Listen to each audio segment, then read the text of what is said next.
आज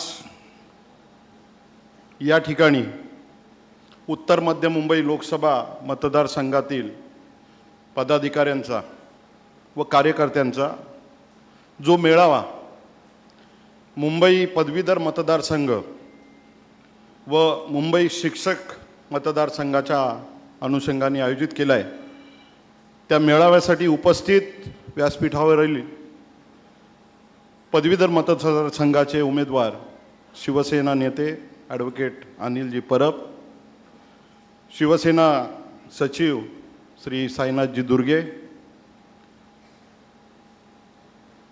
या विभागाचे कार्यसम्राट आमदार संजयभाई पोतनीस,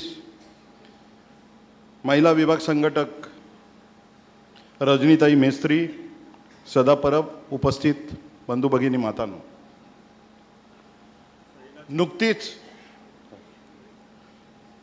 नुकतीच लोकसभेची निवडणूक पार पडली.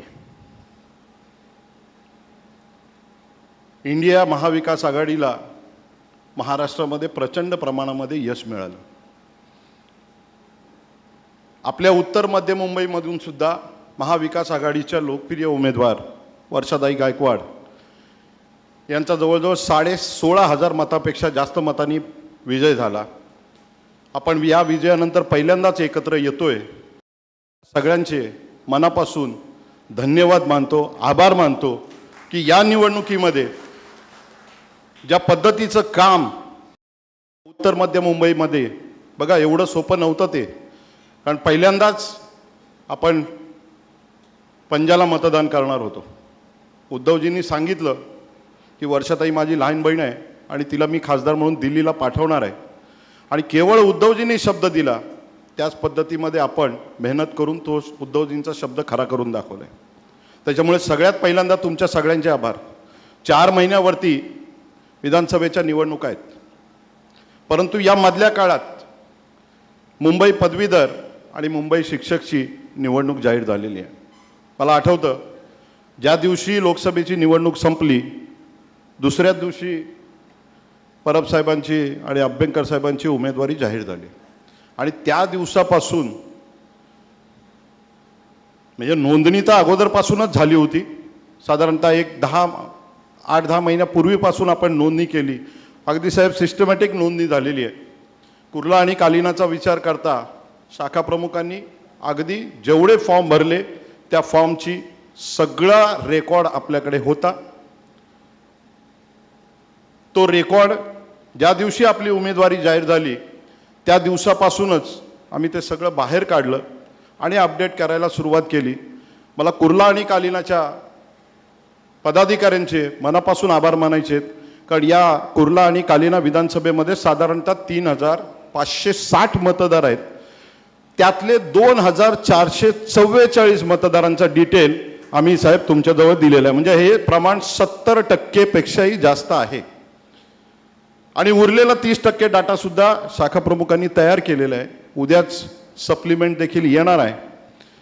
आम्हाला एक आनंद आहे की परबसाहेबांसारखा उमेदवार, ज्यांनी सदा परबसाहेबांनी सांगितलं की मागच्या 3 निवडणुका ह्या त्यांनीच मार्गदर्शन करून उमेदवार निवडून आणले होते. या ठिकाणी उपस्थित असलेले बरेचसे पदाधिकारी गेले असंख्य वर्ष शिवसेनेचे शाखा प्रमुख, उपविभाग प्रमुख म्हणून काम करतायत. उपशाखा प्रमुख आहेत, गटप्रमुख आहेत, नोंदणी करणारे लोक आहेत. त्यांना परफेक्ट माहिती आहे की आपलं काय काम आहे.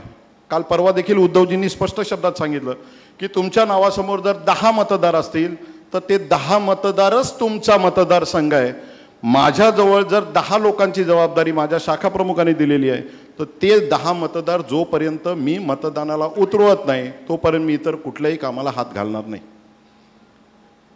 यापुढे निवडणुकीच्या दृष्टिकोनातून जे काही मार्गदर्शन आदित्यजी करणार आहेत, परबसाहेब करणार आहेत, माझी सगळ्या पदाधिकाऱ्यांना हात जोडून विनंती आहे की आज तारीख आहे 14, बरोबर 12 दिवसांनी ही निवडणूक होणार आहे. ही निवडणूक गेले 5 टर्म आपण जिंकतोय, पण आपल्याला या निवडणुकीमध्ये जसं सदा परबसाहेबांनी सांगितलं की 98% नाही 99.99% मतं घेऊन आपल्याला परब साहेबांना विजयी करायचं आहे. कारण हे परब साहेबच आहेत जे अर्ध्या रात्री तुमच्या आमच्यासाठी धावून येतात. मग ते पोलीस स्टेशन असो, कोर्ट असो, आम्हाला परब साहेब आठवतात. इतके वर्ष पदवीधरांसाठी काय काय करू शकत ते त्यांनी परवाच्या भाषणात आपल्या सांगितलंय. बऱ्याचशा गोष्टी ते या ठिकाणी सांगतील. पण साहेब, मी तुम्हाला आश्वासित करतो, या ठिकाणी दुसरे आपले शिक्षक मतदारसंघाचे उमेदवार देखील येणार होते, परंतु काही निमित्त ते अडकलेत एका बैठकीमध्ये. पण त्यांचं देखील शिक्षक मतदारसंघामध्ये चांगलं काम आहे. त्यांनी देखील चांगली नोंदणी केली आहे. शिक्षक सेनेचे सर्व पदाधिकारी देखील मेहनत करत आहेत. त्यांनी बऱ्याचशा शिक्षकांना कन्व्हिन्स देखील केलेलं आहे. आपलं काम फक्त ते जे मतदार आहेत त्यांना रिक्षात टाकून मतदान केंद्रापर्यंत नेणं आहे. त्याच्यामुळे 26 तारखेला संध्याकाळी 6 वाजेपर्यंत जेवढे मतदार उतरून आपल्याला परब साहेब आणि अभ्यंकर साहेबांसाठी मतदान करायला नेता येतील तेवढे नेऊया आणि आपल्या या दोनही आमदारांना विधान परिषदेमध्ये हक्काचे आमदार म्हणून पाठवूया, एवढी एक विनंती करतो आणि या ठिकाणी थांबतो. धन्यवाद. जय हिंद, जय महाराष्ट्र. यानंतर स्थानिक आमदार सन्मान्य पोतनी साहेब आपल्याला मार्गदर्शन करतील. व्यासपीठावर उपस्थित शिवसेनेचे नेते परबसाहेब, सचिव साईनाथ दुर्गे, 5 आणि 6 नंबर विभागाचे विभाग प्रमुख, समोर बसलेले सर्व शिवसेने पदाधिकारी बंधू आणि भगिनींनो, मतदान कसं करावं, काय करावं हे मी सांगत बसणार नाही, कारण त्याच्यासाठी वक्ते भरपूर आहे. परंतु जो सुदैवाने आपल्या विभागाला जो मान मिळाला आहे उमेदवारीचा, त्याबद्दल आम्हाला सर्वांना 2 विभागाच्या लोकांना अभिमान आहे. आणि अभिमान यासाठी असायला हवा आणि तुम्हाला तो वाटायला हवा की गेली अनेक वर्ष आपण पाहतोय अनिल परब हे नाव मराठा उपविभाग प्रमुख असतानापासून आम्ही ऐकतो. आणि ते दादांच्या बरोबर काम करत होते. आणि आम्ही जेव्हा दादा विभाग प्रमुख होते, हे आपला खासदार होते, तेव्हा आमचे सर्व दादांची कामं परबसाहेब करून द्यायचे. तेव्हापासून आम्ही परबसाहेबांना ओळखतो. त्याच्यानंतर त्यांच्या हाताखाली काम करण्यासाठी, विभाग प्रमुखाच्या हाताखाली काम करण्यासाठी आम्हाला संधी मिळाली. अनेक वर्ष, मला वाटतं 2055च्या नंतर मी त्यांच्या हाताखाली काम केलं. आणि काम करत असताना जो आनंद मला त्यावेळेस मिळाला, तो आनंद बरोबरच त्यांच्याकडून काहीतरी शिकण्यासारखं मला मिळालं. म्हणून मी इथपर्यंत 2 वेळा आमदार होण्याचं मी माझं काम पूर्ण केलं.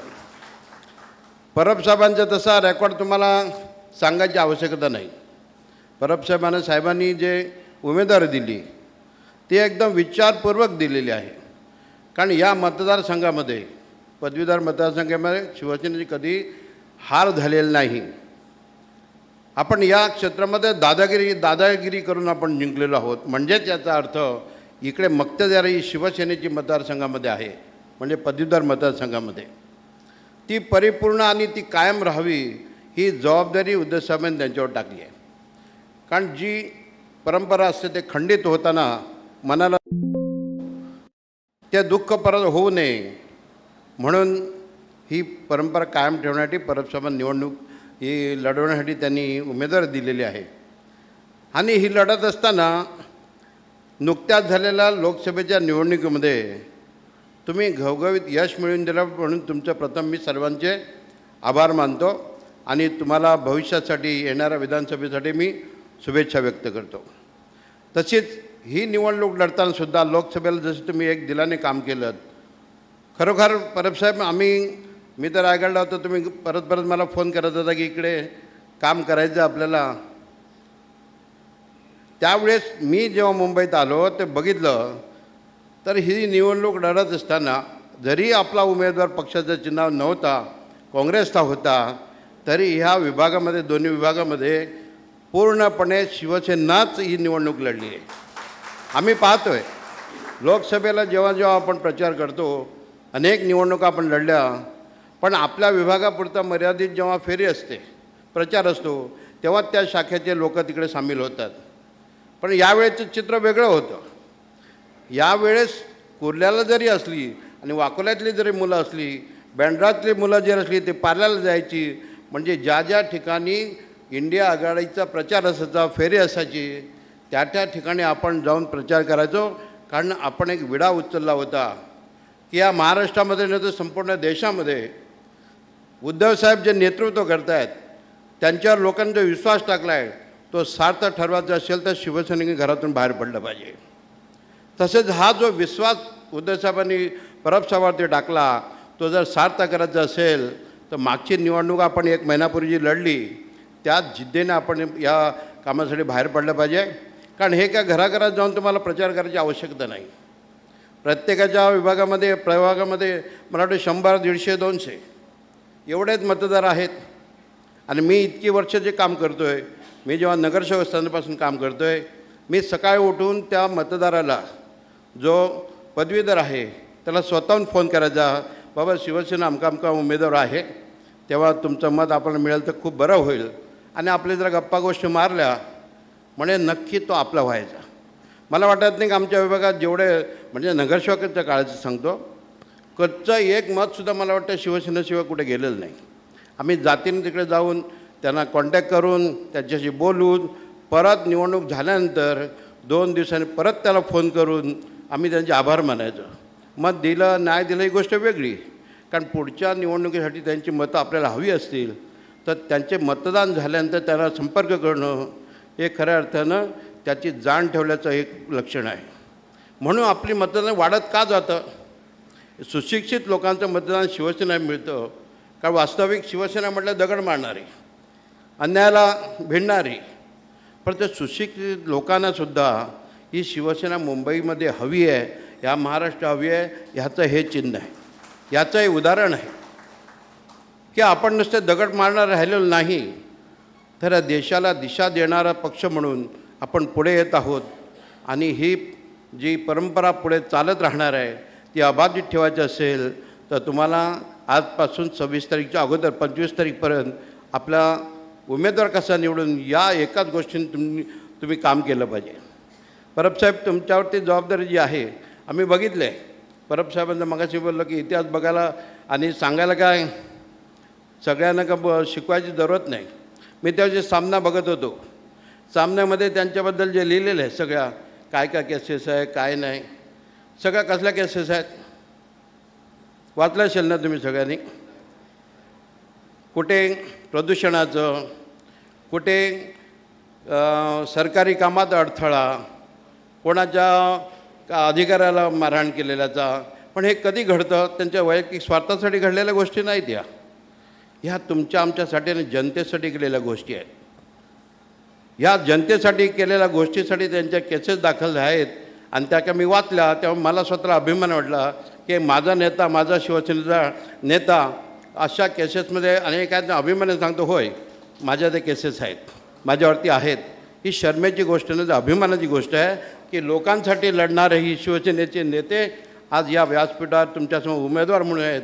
कारण भरघोस मतांनी तुम्ही निवडून द्याल अशी तुमच्याकडे अपेक्षा व्यक्त करतो. आणि लोकांना आव्हान करतो की ज्या ज्या लोकांनी हे मतदानासाठी नोंद केली आहे त्यांनी शिवसेनेसाठी मतदान करावं.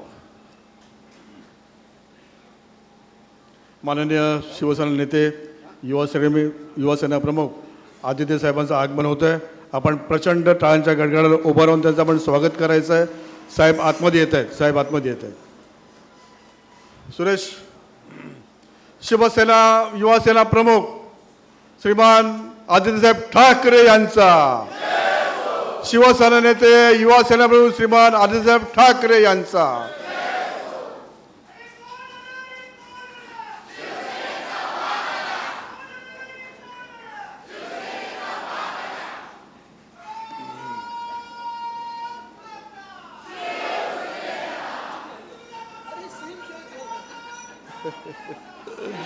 ठीक आहे, सगळ्या सभागृहातल्या लोकांनी बसून घ्यायचं आहे. या दार बंद करा. जी मंडळी बाहेर असतील त्याला कृपया आतमध्ये घ्या. आणि आपण पुन्हा एकदा पुढे सरकतोय. कृपया शांतता राखा. माननीय शिवसेना नेते या ठिकाणी आसनस्थ झालेले आहेत. या ठिकाणी ही जी डाव्या बाजूला जी गर्दी आहे त्यांनी कृपया उजव्या बाजूला जागा आहे. कृपया गुरु सगळ्यांना या हरी सगळ्यांना तिकडे त्या बाजूला घेऊन चला. इथे गर्दी न करता उजव्या बाजूला जागा आहे त्या ठिकाणी या. धन्यवाद. यानंतर मी या मुंबई पदवीधर मतदारसंघाचे सन्माननीय उमेदवार शिवसेना नेते माननीय अनिल परब साहेब यांना विनंती करतोय की आपण कृपया या सभागृहाला मार्गदर्शन करावं. धन्यवाद.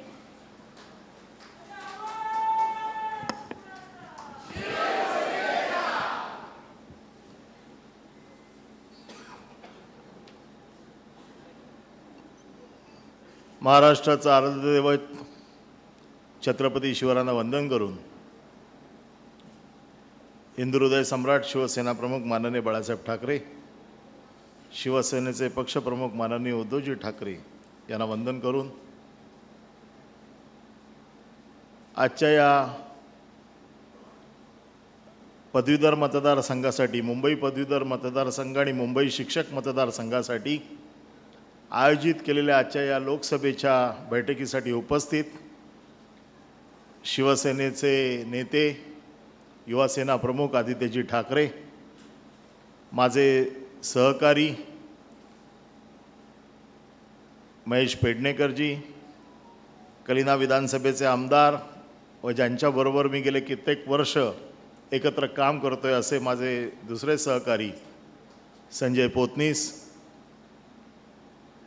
महिला आघाडीच्या विभाग संघटिका रजनीताई, सदा परब व येथे उपस्थित असलेल्या माझ्या सर्व शिवसैनिक बंधूंनो आणि भगिनींनो, मुंबई पदवीधर मतदारसंघ आता सगळ्यांनी सांगितलं की हा शिवसेनेचा बालेकिल्ला किंवा शिवसेनेचा पारंपरिक मतदारसंघ म्हणून ओळखला जातो. गेले 5 टर्म हा मतदारसंघ शिवसेना लढते आणि जिंकते आणि ह्या सगळ्या विजयाचे शिल्पकार हे तुम्ही शिवसैनिक आहात. कारण ज्या शिवसैनिकांच्या जोरावरती, जे जाळं शिवसैनिकांचं विणलेलं आहे बाळासाहेबांनी, आणि ज्यांच्या जोरावरती ही निवडणूक लढली जाते, ते खरे शिल्पकार तुम्ही आहात. त्याचं कारण असं आहे की ही सार्वत्रिक निवडणूक नाही आहे. या निवडणुकीची पद्धत मी काही वेगळी तुम्हाला सांगितली पाहिजे असं काही नाही आहे, परंतु ही निवडणूक लढण्याची जी काही पद्धत आहे ती तुम्हा सर्व शिवसैनिकांना चांगली माहिती आहे. खरं म्हणजे सर्वप्रथम तुमचं मी अभिनंदन करतो की आत्ताच झालेल्या लोकसभेच्या निवडणुकीत महाविकास आघाडीचे उमेदवार वर्षाताई गायकवाड यांना निवडून आणण्यामध्ये तुम्ही प्रचंड कष्ट घेतले, मेहनत घेतली आणि शिवसेनेचे पक्षप्रमुख माननीय उद्धवजींनी जो शब्द दिला होता की वर्षा गायकवाड ह्या माझ्या मतदारसंघातल्या खासदार होणार आहेत, तो शब्द उद्धव साहेबांचा तुम्ही पुरा केलात. याबद्दल तुमचं सगळ्यांचं मनापासून मी उद्धव साहेबांच्या वतीने धन्यवाद मानतो. आणि शिवसैनिक जेव्हा एकदा लढाईला उतरला तर तो काय करू शकतो याचा मला चांगला अनुभव आहे. फक्त ह्यावेळेला माझी अडचण अशी आहे की गेल्या 3 निवडणुकीचा या यंत्रणांचा प्रमुख मी होतो. त्यामुळे शाखा प्रमुखांना ओरडणं, नगरसेवकांना दम देणं, त्यांच्या पाठीशी लागणं, रात्री अपरात्री त्यांना उठवणं, त्यांच्याकडनं मतांचा हिशोब घेणं, ही सगळी कामं मी करत होतो. ह्या वेळेला मी उमेदवार आहे आणि उमेदवाराला डोक्यावर बर्फ आणि तोंडात साखर ठेवावी लागते. त्यामुळे बरेचसे लोक निर्धास्त आहेत की रात्री अपरात्री माझे फोन येणार नाहीत, मी रात्री कोणाला उठवून मतांचा हिशोब घेणार नाही. हे जरी तुम्हाला असं वाटत असलं तरी ते खरं नाही आहे. माझी भूमिका जरी उमेदवाराची असली तरी माझं काम निवडणूक प्रमुखाचंच आहे आणि ते उद्धव साहेबांच्या चरणी जोपर्यंत हा विजय नेऊन ठेवत नाही तोपर्यंत हे कायम राहणार आहे. आणि म्हणून मी काही भाषण करणार नाही आहे. जे मी नेहमी सांगतो तेच ह्यावेळेला सांगणार आहे की आजच पदवीधरची सप्लिमेंटरी यादी आली आणि आज आपल्याला नक्की कळलं की 1,20,800 मतदार या मतदारसंघात आहेत. त्यापैकी 90,000 मतदार हे उपनगरात आहेत आणि 30,000 मतदार हे मुंबई शहरात आहेत.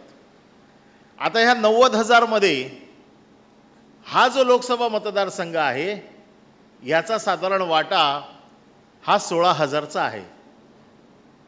आणि ह्या 16,000 मध्ये म्हणजे आपण नोंदवलेल्या, मी पूर्ण मतदारांचं नाही सांगत आहे, या 16,000 मतदारसंघ याच्यामध्ये मी आज पूर्णपणे त्याच्यावरती बघितलं की आपल्या कार्यकर्त्यांची मी यादी पण बघितली की कोणी किती नोंदवले आहेत, कोणी कसे नोंदवलेले आहेत.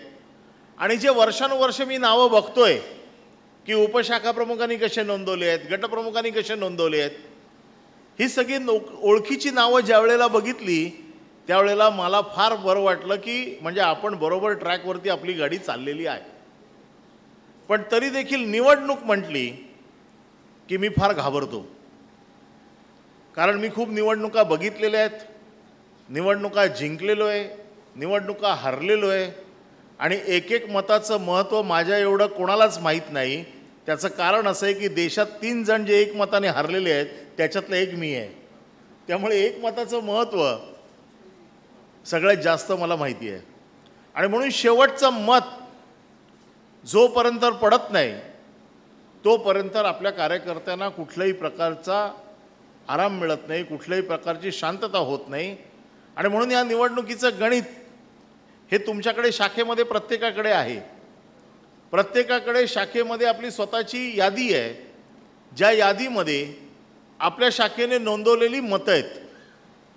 आणि ही मतं जी आहेत ह्या मतांमध्ये कोणी किती मतं नोंदवली आहेत याचा देखील आपल्याकडे हिशोब आहे.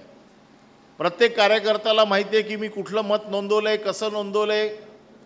आणि जी आपण नोंदवलेली मतं आहेत ही सर्वसाधारण आपले नातेवाईक, आपले मित्रमैत्रिणी, आपल्या चाळीतले लोक, आपल्या सोसायटीतले लोक ह्यांची मतं नोंदवलेली आहेत. आणि त्यामुळे आपला त्या मतांवरती हक्क आहे. आपण जेव्हा जातो त्यांच्याकडे आणि जेव्हा त्यांना सांगतो की माझ्याबरोबर चला, त्यावेळेला आपला हक्क त्याच्यावरती आपण सांगत असतो, ते मत आपण घेऊन जात असतो. आणि मला आजही माहिती आहे की प्रत्येक कार्यकर्ता जो ज्याच्याकडे जी लिस्ट असते की आज माझ्याकडे 20 मतांची लिस्ट आहे, 15 मतांची लिस्ट आहे, 18 मतांची लिस्ट आहे, आणि तो सकाळपासून तो टिक करत जातो की मी एवढी मतं नेली, एवढी मतांचं झालं, एवढी मतं राहिली आहेत, हे घर बंद आहे, हा कामावर गेला आहे. परंतु ह्यावेळेला निवडणूक पहिल्यांदा मधल्या दिवशी आली आहे, बुधवारी आली आहे. आणि त्यामुळे सुट्टी नाही आहे. बरेचसे मतदार जे आपण नोंदवलेले आहेत हे खाजगी नोकरीत कामाला आहेत आणि त्यामुळे सकाळी ते लवकर जाण्याची शक्यता नाकारता येत नाही. आम्ही प्रयत्न करून वेळ बदलून घेतली. आताची वेळ सकाळी 7 ते संध्याकाळी 6 वाजेपर्यंत आहे. त्यामुळे तुम्हाला जर कोणी सांगितलं की मी कामावर जाऊन येतो लवकर आणि मतदान करतो, तर एकदा एक माणूस गेला की तो परत मतदानाला येणार नाही याची काळजी घ्या. आणि म्हणून कुठल्याही परिस्थितीत तो माणूस मतदान करूनच नंतर कामावरती जाईल याची तुम्हाला जबाबदारी घ्यावी लागेल. आणि म्हणून मग त्याच्यासाठी माझ्याकडे 20 मतं आहेत, 25 मतं आहेत, साधारण मला किती वाहनं लागणार आहेत त्यांची व्यवस्था शाखा प्रमुखाला तुम्हाला सांगून ठेवावी लागेल की माझ्याकडे एवढी मतं आहेत, मी एवढी मतं नोंदवलेली आहेत, त्यांची वाहनांची व्यवस्था करायची आहे, ती व्यवस्था आम्ही करणार आहोत.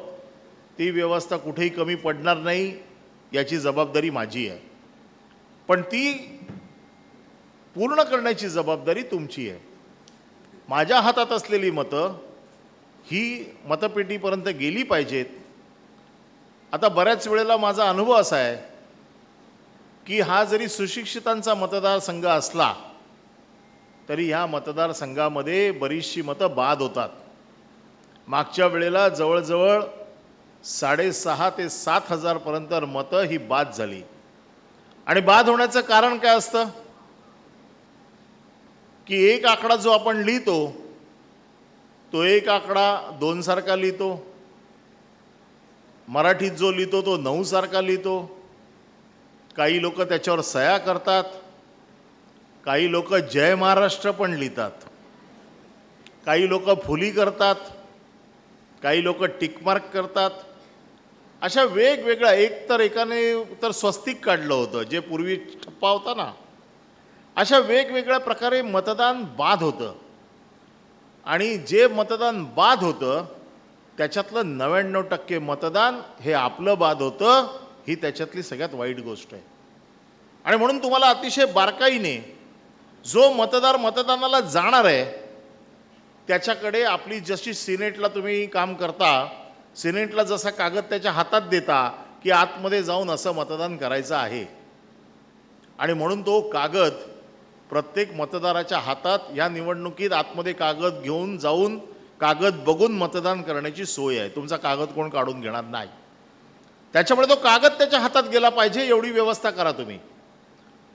आणि म्हणून जे पोलिंग स्टेशनला बसलेले आहेत बाहेर टेबलवरती जे बसतात त्याने प्रत्येक जाणाऱ्या मतदाराकडे हे बघितलं पाहिजे की त्याच्या हातात आपला कागद आहे की नाही, तो कागद घेऊन आतमध्ये जातोय की नाही. जर कागद घेऊन आतमध्ये गेला तर तो चुकणार नाही.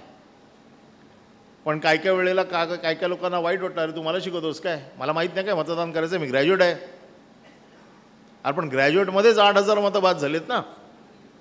त्याच्यामुळे तुमचे जे ओळखीचे आहेत, तुमचे जे संबंधित आहेत, त्यांना प्रेमाने हा कागद त्यांच्या हातात कसा जाईल हे बघा.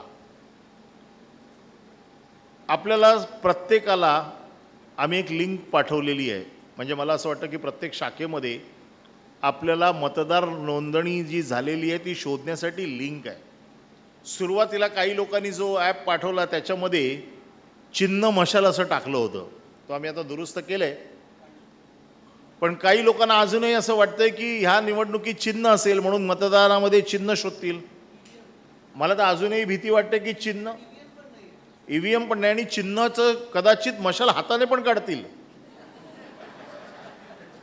पदवीधरांचा काय भरोसा नाही. आणि EVM नाहीच आहे, इथे बॅलेट आहे, कागद आहे. त्या कागदावरती सुदैवाने माझं नाव नंबर 1लाच आहे, आजच आलंय. त्याच्यामुळे 1 नंबरला आहे, त्याच्यामुळे फार शोधायची गरज नाही.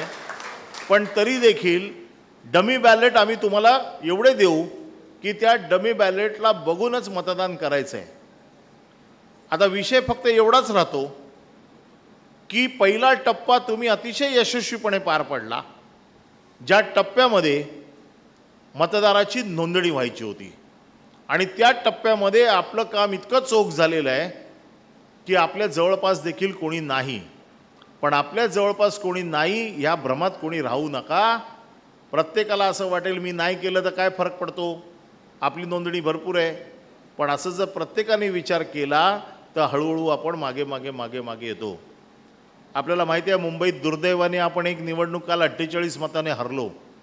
तुम्हीच साधा विचार करा की तुम्ही मनात आणलं असतं 2-2 मतं जरी, म्हणजे इथे बसलेल्या लोकांनी 2-2 मतं जरी वाढली असती तरी आपल्यावरती हरायची पाळी नसती आली. पण काही वेळेला कार्यकर्त्यांना असं वाटतं की सहज सीट जिंकून येते, सहज आपण निवडून येतोय, कशाला जास्त मेहनत करा. परंतु ही निवडणूक अतिशय महत्त्वाची आहे. कारण विधान परिषदेमध्ये 3 महिन्यामध्ये आपली विधानसभा येते.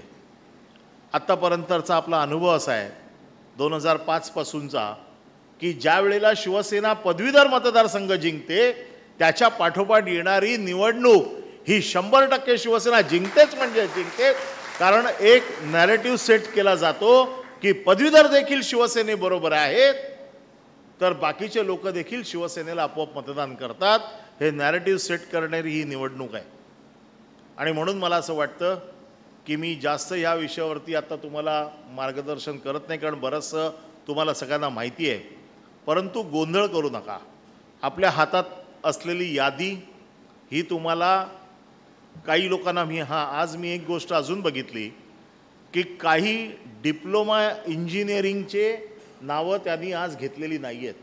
उद्या मी इलेक्शन कमिशनला रिप्रेझेंट करतोय, कारण ज्यांनी 3-3 वेळा 4-4 वेळा मतदान केलेलं आहे परंतु 12वी प्लस डिप्लोमा जे काही लोक आहेत यांची काही लोकांची नावं त्यांनी गाळली आहेत. तर ते तसं त्यांना गाळता येणार नाही. उद्या सकाळी आपण याच्यावरती उद्या इलेक्शन कमिशनशी मी बोलीन.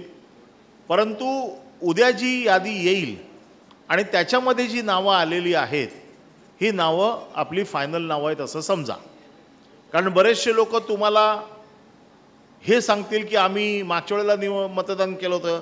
आज एक 200 डॉक्टर्स लोकांचा ग्रुप आला माझ्याकडे. ते म्हणाले आम्ही मागच्या वेळेला केलं होतं. मी म्हटलं मागच्या वेळेला केलं होतं पण ह्या वेळेला तुम्ही रजिस्टर केलेलं नाही आहे. बऱ्याच लोकांना ह्या गोष्टी माहीत नाही आहे की प्रत्येक वेळेला नवीन रजिस्ट्रेशन करावं लागतं आणि नवीन रजिस्ट्रेशन केलेलं असेल तरच तुम्हाला मतदानाचा अधिकार मिळतो. त्याच्यामुळे उद्या जी यादी येईल हा अख्खा सेट येईल तो उद्याचा अंतिम असेल. त्यामध्ये ज्यांची काही गळलेली नावं आहेत ती उद्या आम्ही आणायचा प्रयत्न करतो. परंतु उद्या जी यादी उद्या जी लिंक तुम्हाला मिळेल त्याच्यावरती तुम्हाला कळेल की बाबा आपला मतदार रोल कितीचा आहे. एक रोल आपला आलेला आहे. उद्या अजून एक रोल येईल. शाखांमध्ये तो उद्या सकाळी पाठवला जाईल आणि तो तुमच्या हातात आल्याच्या नंतर तुम्हाला अंतिम यादी मिळेल की अंतिम यादीमध्ये किती नावं आहेत. आता राहिला एक विषय अजून महत्त्वाचा की उमेदवार कोण आहे हे तुम्हाला सांगायची गरज नाही. पण बरेच लोकांना अजूनही हे बरेच लोक असे प्रश्न विचारतात तुमचा उमेदवार कोण आहे, त्याचं काम काय आहे, तो आमच्यासाठी काय करणार आहे. याच्यासाठी माझे 2 पहिले मतदार उद्धवसाहेब आणि आदित्यसाहेब यांच्या हस्ते मी माझं संकल्पपत्र जाहीर केलं आणि त्या संकल्पपत्रामध्ये मी माझे विषय घेतले होते की नेमकं ह्या मतदारसंघामध्ये मी काय करू इच्छितो. या मतदारसंघामध्ये सर्वसाधारण जे नवीन पदवीधर झालेले आहेत यांचा सगळ्यात मोठा रोजगाराचा प्रश्न आहे. जो गेले कित्येक वर्ष आदित्यसाहेब या उद्योग ह्या विषयावरती भांडतायत, बोलतायत, महाराष्ट्राला माहिती करून देत आहेत, महाराष्ट्रातले उद्योग कसे बाहेर जात आहेत त्याबद्दल बोलत आहेत.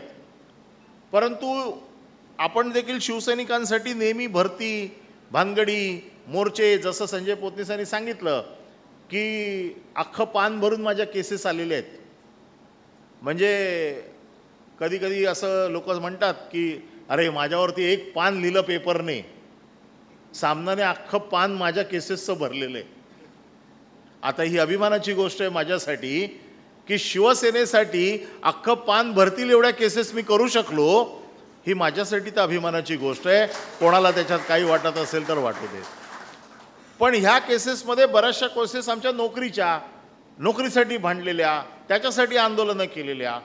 आणि असा हा रस्त्यावरचा कार्यकर्ता जेव्हा त्या फॅकल्टीमध्ये आमदार होईल, आमदार तर मी याच्यापूर्वी पण होतो, परंतु त्या फॅकल्टीसाठी काम करण्यासाठी, कारण जसं एक उद्धवसाहेबांचं स्वप्न होतं आमचं सरकार असताना की इंटरनॅशनल कन्व्हेन्शनल सेंटर हे मुंबईत असायला पाहिजे ज्याने लाखो नोकऱ्या तयार होतील. आपण धारावी पुनर्विकासामध्ये हा मुद्दा प्रामुख्याने लावून धरला होता.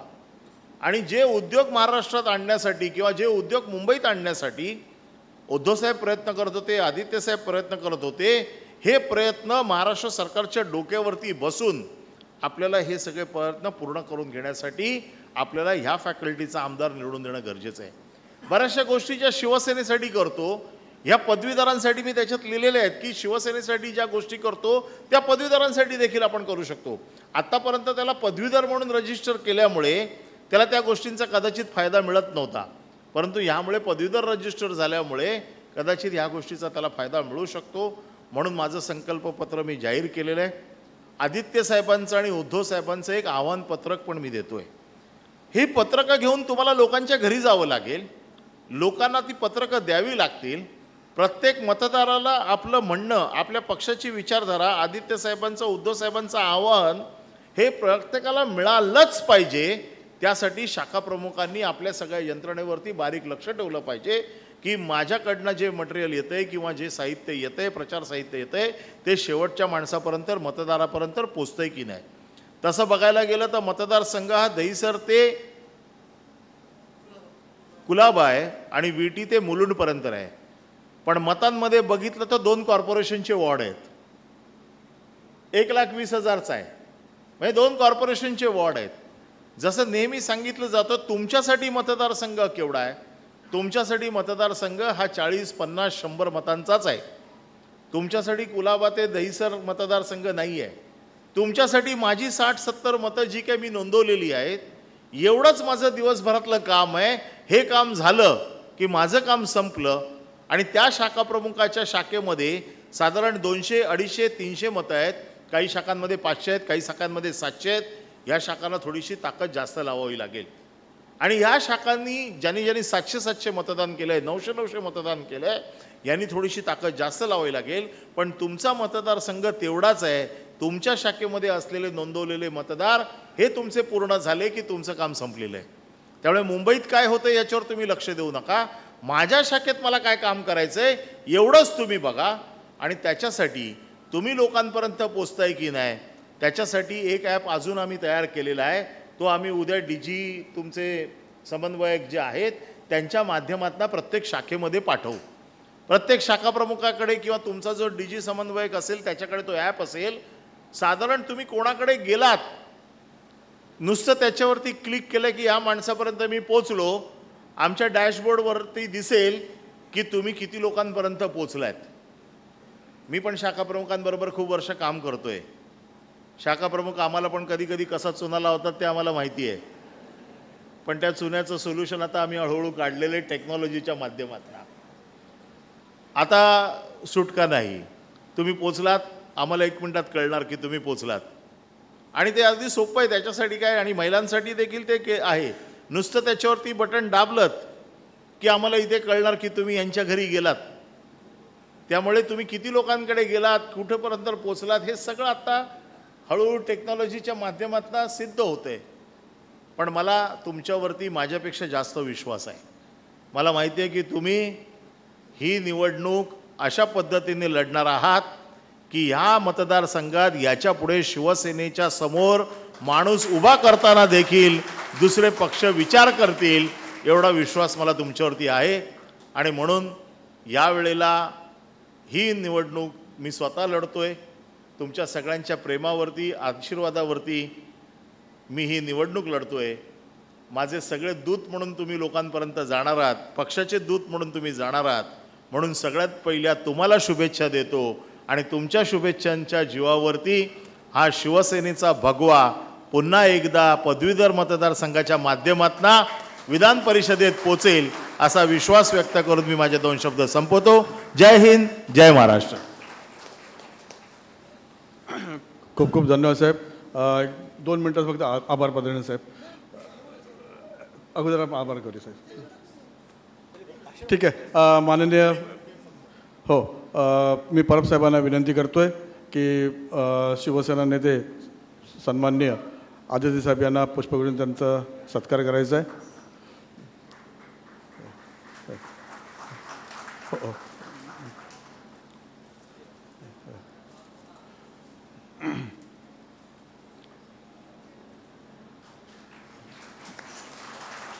त्यानंतर उमेदवार सन्माननीय अनिल परब साहेब यांना महेश पेडणेकरजी त्यांचा सत्कार देऊन त्यांना शुभेच्छा देतील. त्याचबरोबर स्थानिक आमदार सन्माननीय संजय पोतनीस, त्याचबरोबर साईनाथजी दुर्गे यांना देखील पुष्पगुच्छ देऊन आपण त्यांचा सन्मान करूया. आणि परब साहेब मगाशी सांगितल्याप्रमाणे एकच तुम्ही विधान परिषदेत गेल्याच्यानंतर एकच तुम्ही एक विनंती करा की वेळोवेळी जे आपण नोंदणी आम्हाला जी करावी लागते ती कृपया यापुढे थांबवा. अशा प्रकारचं तुम्ही त्या ठिकाणी प्रस्ताव सरकारपुढे मांडा. कारण एकदा ग्रॅज्युएट झाल्याच्यानंतर तो कायमस्वरूपी मरेपर्यंत तो ग्रॅज्युएटच असतो. पण या बाबतीवर आणि एकदा आम्ही एक मतदारांकडे जाण्याकरता 4 वेळेला जो आम्हाला त्रास सहन होतो तो कृपया तुम्ही एक या ठिकाणी तो लक्ष घालावं अशी विनंती करतो. माननीय आदित्य साहेब.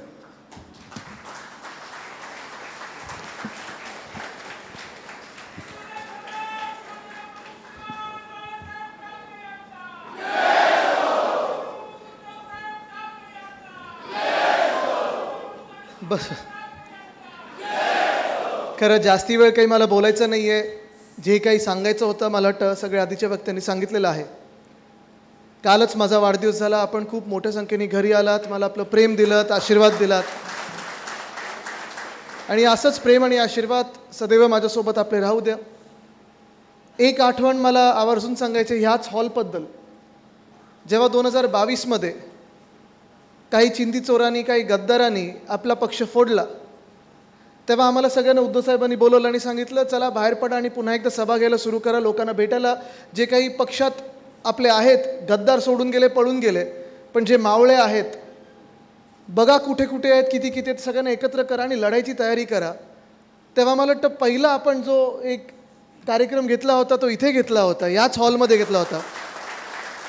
बाहेर पाऊस पडत होता, मला आठवतं वातावरण पूर्ण इथे आत ज्वलंत होतं. आणि आपल्या ह्याच इकडच्याच बैठकीनंतर, बैठक म्हणजे एवढी बैठक ती मोठी झाली, जणू काही सभेचे सगळे लोक आत आपण गच्च भरले होते, बाहेर पाऊस धो पडत होता. आणि नंतर 40 गद्दार महाराष्ट्रात याला असे घाबरले, तुम्हाला सांगतो की सुरतवरनं त्यांना पळाला, गुवाहाटीवरनं पळाले गोव्याला, आणि बंदुका सगळे घेऊन घाबरत उंदरासारखे ते विधान भवनात शिरले होते. ती आठवण माझी इथून आहे. आणि लोकसभा जिंकल्यानंतर, आणि जिंकणारच मी बोललो, कारण आपला जो विजय गोष्टीमध्ये आहे, कदाचित काही दिवसांसाठी आता इंडिया आघाडीचं सरकार बनलेलं नाही आहे केंद्रात, पण लवकर बनणार आहे, तुम्हाला सांगतोय, लिहून घ्या. आकडे कट टू कट आहेत, आपली पूर्ण तयारी आहे. पण लोकसभेचा जो विजय आपला आहे तो हा सगळ्यात मोठा आहे की आपण एका हुकुमशहाला 303 वरनं 240 वर खेचलं. हा देशाचा विजय आहे, हा आपल्या भारताचा विजय आहे. महाराष्ट्रात देखील आपण कुठून सुरुवात केली होती? म्हणजे तुम्ही विचार करा, आपल्यातून 12 खासदार जवळपास पळून गेले होते, 40 आमदार पळून गेले. मुंबईसारख्या शहरामध्ये जवळपास 40 ते 50 नगरसेवक, ज्यांना आपण नगरसेवक केलं, तुम्ही नगरसेवक केलं, हेही पळून गेले. पैशांसाठी असेल, केसेससाठी असेल, सगळं काही असेल. आणि ही सगळी यंत्रणा आपली खेचून नेल्यानंतर देखील आपण 9 सीट जिंकलेलो आहे. परब साहेबांनी पण शब्द दिला आहे की अमोल कीर्तीकरांची पण सीट आपण जिंकणार आहोत.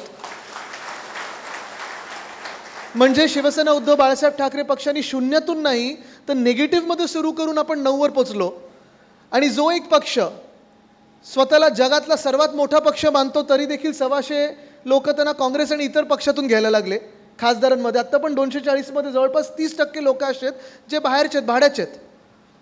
जो एक पक्ष जगात सर्वात मोठा पक्ष समजायचा, इलेक्टोरल बॉन्ड्समध्ये जास्तीत जास्ती, पैशांमध्ये जास्तीत जास्ती, ED, IT, CBI सारखे मित्रपक्ष त्यांच्यासोबत होते. रात्री अपरात्री आपल्या शाखा प्रमुखांवर असेल, गटप्रमुखांवर असेल, ज्यांनी धाडी टाकल्या, तो पण पक्ष मला वाटतं 9 वरच आहे. आणि आपण पण नेगेटिव्हमधून सुरू होऊन 9 वर आहे. हा महाराष्ट्राचा विजय आहे. आणि म्हणून मी सांगतो, आपण लोकसभेत जिंकल्यानंतर मुंबईने देखील 5-1 जो 4थी सीट जी आपली हातातून गेली ती पुन्हा आपण जिंकणार. पण 5-1 हा निकाल दिलेला आहे, हा शिवसेना उद्धव बाळासाहेब ठाकरेंनी उद्धव बाळासाहेब ठाकरे ह्या शब्दासाठी दिलेला आहे. हा आपला फार मोठा विजय आहे. आणि आता इथून पुढे निघत असताना, पुढे जात असताना आपली जी वाटचाल असेल, ह्या वर्षाच्या शेवटापर्यंत महाविकास आघाडीचा आणि आपला मुख्यमंत्री हा महाराष्ट्राचा असेल, हे ठरवायला आपण आज इथे भेटलेलो आहोत. कदाचित ही उद्या हेडलाईन होईल, पण मी एवढ्यासाठी सांगत आहे कारण ह्या हॉलमध्ये जशी त्यावेळी बैठक झाली होती तशी आज आपली बैठक होते. आणि ही बैठक देखील एका फार महत्त्वाच्या निवडणुकीसाठी होत आहे. ही येणारी जी निवडणूक आहे शिक्षक मतदारसंघाची आहे, पदवीधर मतदारसंघाची आहे. पण ही निवडणूक पुन्हा एकदा मुंबई काय म्हणत आहे, मुंबई किती बोलकी आहे आणि दिल्ली हादरून ठेवणारी जी मुंबई आहे, ह्या मुंबईची निवडणूक आहे, हे लक्षात घेऊन आपण काम केलं पाहिजे.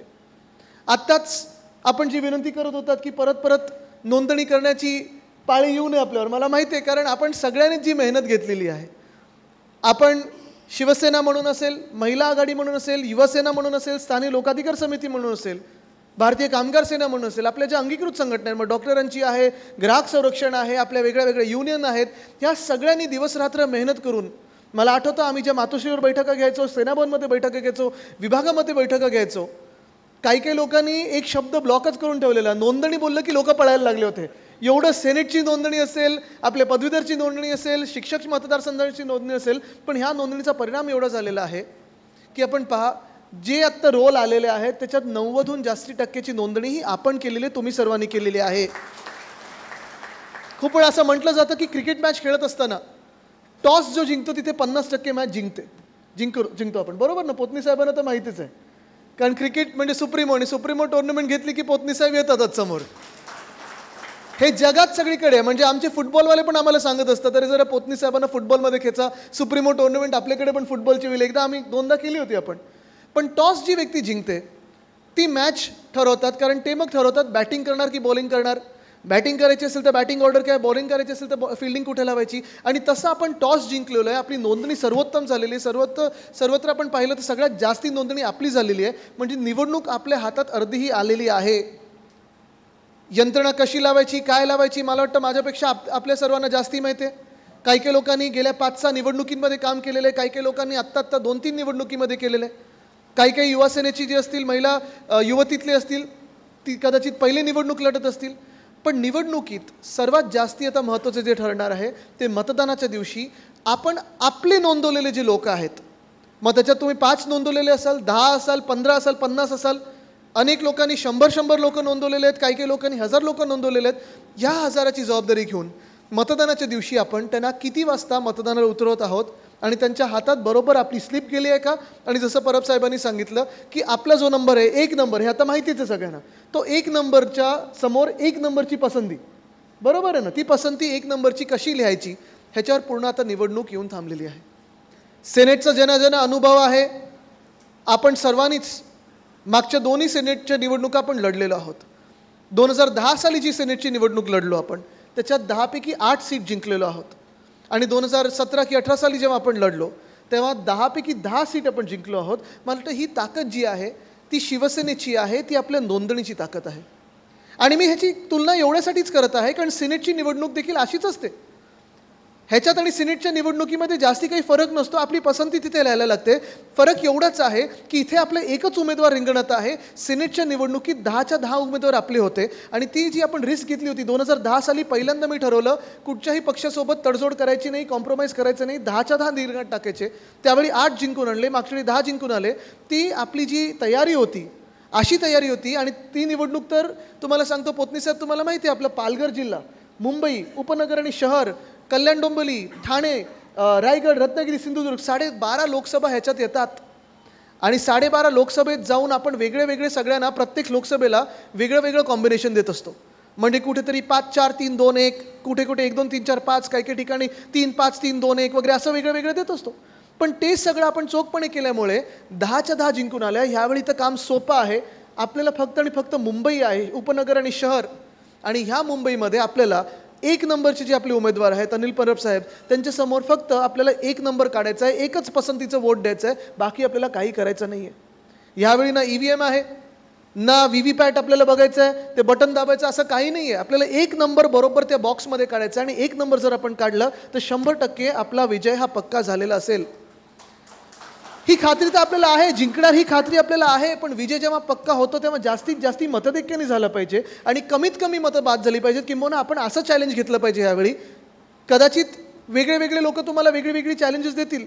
मला माहिती आहे उद्धव साहेब तुम्हाला सांगतील की जास्तीत जास्त मतांनी आपण जिंकलो पाहिजे. चला ठरलं.